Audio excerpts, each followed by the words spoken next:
Caldor Fire scorches homes as it closes in on Lake Tahoe. Blaze moving 200 feet per minute in areas. I'm just tired and stressed right now. Caldor Fire scorches homes as it closes in on Lake Tahoe. Blaze moving 200 feet per minute in areas. Another red flag warning Tuesday in Northern California could make conditions worse for firefighters. The Caldor Fire jumped Highway 89 on Monday after a mass evacuation of South Lake Tahoe. More evacuation orders were issued near the Dixie Fire, the state's second largest in history. South Lake Tahoe, Calif. Bearing down on scenic Lake Tahoe, the Caldor Fire grew closer to the iconic tourist destination Tuesday, prompting new evacuations into Nevada after the lakeside town was ordered to leave the area the day before. The Caldor Fire continued its trek toward Lake Tahoe, scorching homes, vacation rentals and part of a ski resort as thousands in South Lake Tahoe were told to leave the area immediately, forcing residents and tourists enjoying summer vacations on a frantic scramble east toward Nevada on Highway 50. New evacuation orders Tuesday extended into Douglas County, Nevada, for the first time, forcing residents in communities near the southeastern edge of Lake Tahoe from their homes. The California Department of Forestry and Fire Protection said the wildfire, which started August 14, had spread through nearly 200,000 acres and as of Tuesday evening was only 18% contained. Conditions Tuesday were expected to fan the flames further, with a red flag warning remaining in effect across the region. Wind gusts up to 35 miles per hour and single-digit humidity could cause fires to grow rapidly, the National Weather Service said. Fire officials Tuesday reiterated that Tuesday and Wednesday, due to the high winds and low moisture in the air, would be crucial in fighting the fire and preventing its spread further into the South Lake Tahoe area, known for its picturesque beaches, emerald blue waters, rocky shorelines and stunning landscapes in the Sierra Nevada. Challenged to come back from this, wildfire threatens to forever change clear blue waters of Lake Tahoe. Related.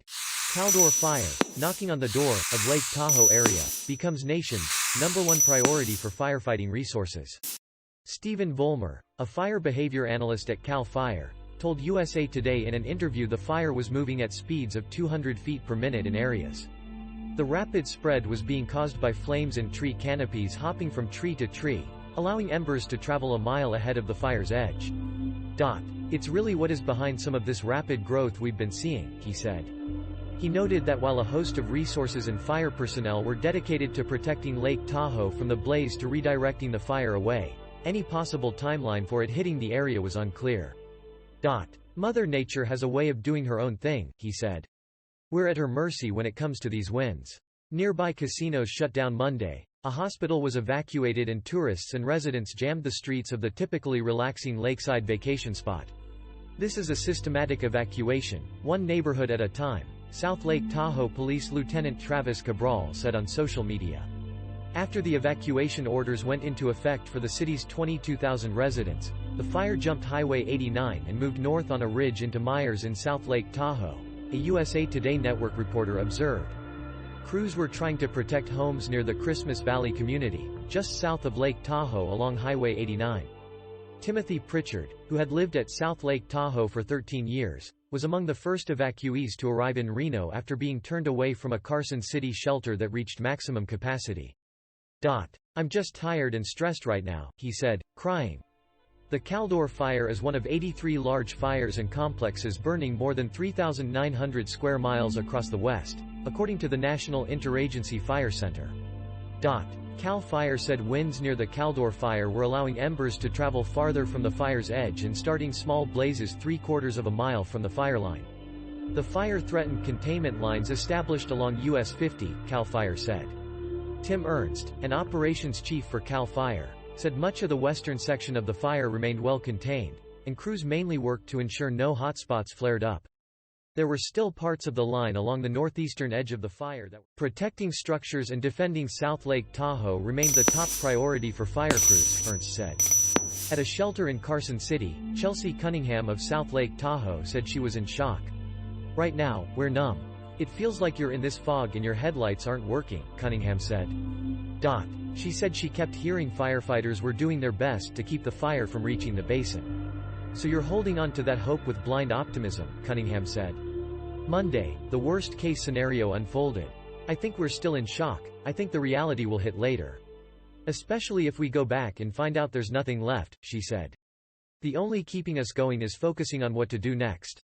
The fire has destroyed nearly 500 homes than 480 homes and another 184 commercial or smaller structures.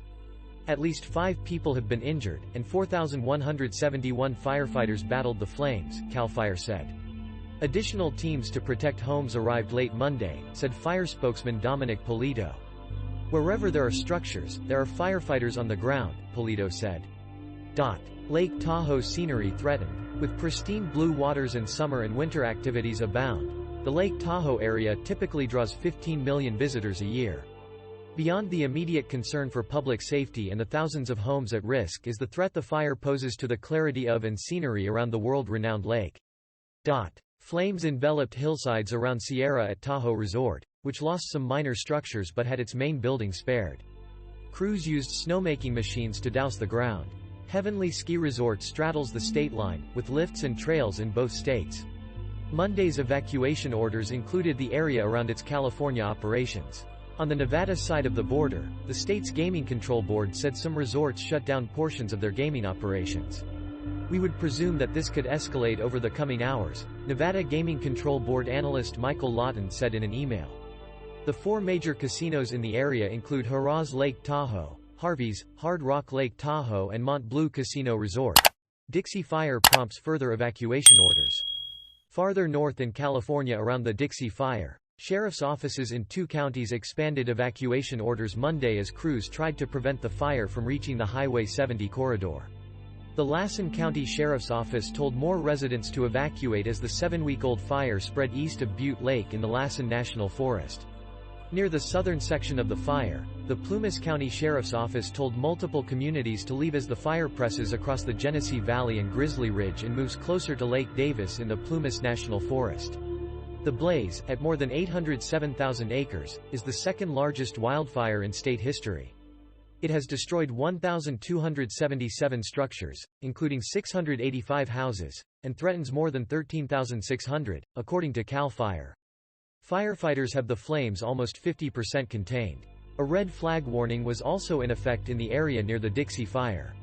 Since its start July 13, the Dixie Fire has consumed about $1 billion of timber, and an additional $1 billion is threatened, according to Lassen National Forest's Outlook report. Across California, 13 large wildfires are burning. Climate change has caused wildfires in the West to grow more frequent and intense in recent years, scientists say. The blazes caused forest officials to close all of the state's national forests to visitors for at least 2 weeks in hopes of helping fire crews get a handle on spiraling crises. We do not take this decision lightly, but this is the best choice for public safety, said Regional Forester Jennifer Eberlein. Contributing Brian Duggan, Amy Alonzo, Kristen O., Ed Comenda and David Rodriguez, Reno Gazette Journal. Jessica Skropanik, Reading Record Searchlight, The Associated